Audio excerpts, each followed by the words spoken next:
কাপড় দাড়ি রাখা এদের কাছে মনে হয় ব্যাকডেটেড থিঙ্কিংস। হ্যাঁ, এরা পাপকে পাপ মনে করে না, মাদককে এরা স্বাভাবিক মনে করে, জেনাটাকে স্বাভাবিক মনে করে। ফ্রি মিক্সিং জেনাটা খুব স্বাভাবিক, বয়ফ্রেন্ড গার্লফ্রেন্ড খুব স্বাভাবিক বিষয়, ঠিক আছে। বাপের টাকা পয়সা থাকলে এগুলো নিয়ে বন্ধুদের সাথে মজ মাস্তি করাটাকে এটা ফ্যাশন মনে করে, টাকা উড়িয়ে দেখে ফ্যাশন মনে করে। ওই টাকা পয়সা কামাই করতে পিতাদের কত কষ্ট হয়েছে ওরা জানে না, পিতারা জানে।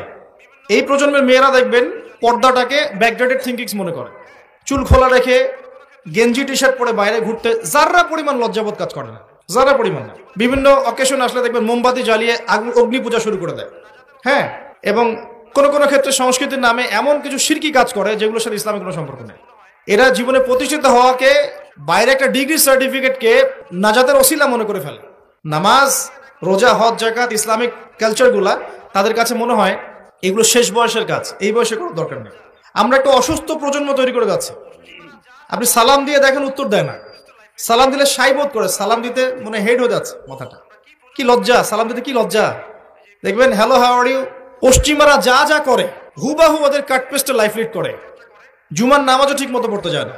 আমরা কি প্রজন্ম তৈরি করছি চিন্তা করে দেখবেন। মাদক, এই যে একটু আগে স্যার বলে গেলেন না, ম্যাক্সিমামই অল্প কিছু মানুষ বাদ দিয়ে, যারা একটু ধর্মকর্ম চর্চা করে, এইসব মানুষ বাদ দিয়ে ম্যাক্সিমামই মাদকের সাথে সম্পৃক্ত। আমি দেখাচ্ছিলাম প্রিয় ভাইয়েরা এবং পর্দার আড়ালে বোনেরা যারা আছেন, যে কিয়ামতের সায়েন্সগুলো কিন্তু চলে আসছে।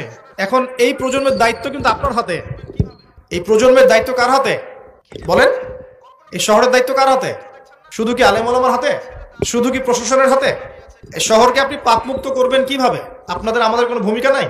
কি যে হচ্ছে কল্পনা করতে পারছেন না। একটা চিত্র দেখছেন না, লাখ লাখ ছেলে দাঁড়িয়ে একটা পর্দার সামনে দাঁড়িয়ে আছে, গোল কখন হবে এই জন্য দেখছেন না? মিডিয়া এগুলো প্রমোট করছে না। ভাবখানে এমন যে কত সুখে আছি আমরা, তাই না? কি সুখ আমাদের।